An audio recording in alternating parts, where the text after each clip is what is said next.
जिला मुख्यालय सहित अन्य ग्रामीण अंचलों में मंगलवार को हर्षोल्लास के साथ नारबोद पर्व मनाया गया, जहां जगह जगह देर रात तक पुतना नामक राक्षसनी का पुतला बनाकर सुबह ढोल नगाड़ों के साथ आफत, बलाएं, बीमारियां, कोरोना, महंगाई आदि बुराइयों को दूर करने नारे लगाते हुए रहवासी क्षेत्र सीमा से बाहर ले जाकर पुतले का दहन किया गया। नारबोद पर्व को लेकर जिलेवासियों में खासा उत्साह देखा गया, जहां खास तौर पर छोटे बच्चे और युवा इस पर्व को मनाने के लिए काफी उत्साहित नजर आए।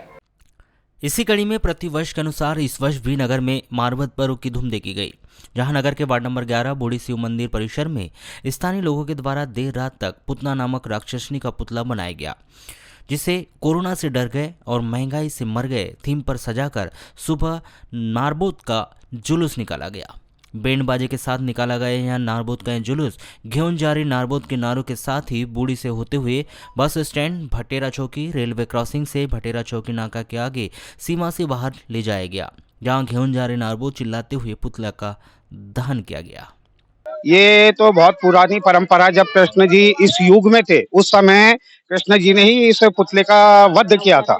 मान्यता यही रहती है कि जितनी भी बीमारी है, खांसी खोखला, जब पुराने जमाने में लोग बोलते हैं ना कि खांसी खोखला जितनी भी बीमारी है उसको ले जा रही नारबोद। हाँ, जो बिल्कुल बिल्कुल कोरोना से डर गए और महंगाई से मर गए पूरी जनता, और ऐसी स्थिति में कोरोना को ले जा रही नारबोद और महंगाई कम होना चाहिए। हमारी पीढ़ी गुजर गई, समझ लो 72 साल से बनते हुए, बुजुर्गों से बनते हुए चलती आ रही परंपरा है ये। इसको हम शिव ले जाकर बालाघाट का शिव पार करके अपना भटेरा के नाका पार करके जलाते हैं। इसका मकसद यही है, दाल महंगी, तेल महंगा, डीजल महंगा, गैस महंगा। कोरोना से तो जैसे से बच गए हम लोग, व्यवस्था कर सरकार ने, मगर महंगाई की व्यवस्था कहाँ जाएंगी। बस महंगाई कम हो, गरीब आदमी बचे। आपको बताया कि नगर में पौराणिक काल से ही नारबोद पर्व मनाने की परंपरा है। धार्मिक मान्यता के अनुसार भगवान कृष्ण ने इसी दिन पुतना नामक राक्षसनी का वध किया था।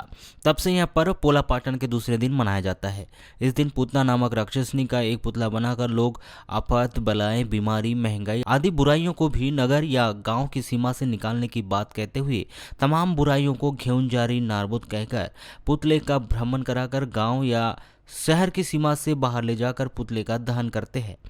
नगर में पिछले कई वर्षों से चली आ रही यह परंपरा अब भी कायम है, जिसे स्थानीय लोगों के द्वारा प्रतिवर्ष इस परंपरा को निभाया जाता है, जहां मुसीबत रूपी नारबोद को जलाकर सुख समृद्धि की प्रार्थना की जाती है।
इसी तरह महाराष्ट्र मध्य प्रदेश की बॉर्डर रजे गांव में भी नारबोद पर्व की धूम देखी गई, जहां ग्रामीण नारबोद को गांव से बाहर ले जाते हुए डीजे की धुन पर थिरकते हुए नजर आए। वहीं युवाओं की टोली हुड़दंग करते हुए दिखाई दी, जहां ग्रामीणों के द्वारा घेउन जा रहे नारबोद चिल्लाते हुए गांव की सीमा के बाहर पहुंचे, जहां उन्होंने नारबोद के पुतले का दहन किया। वहीं पूरे गांव की खुशहाली और संपन्नता की प्रार्थनाएं भी की गई। आपको बताया कि महाराष्ट्र मध्य प्रदेश बॉर्डर पर बसा राजेगांव विदर्भ से ज़्यादा प्रभावित है।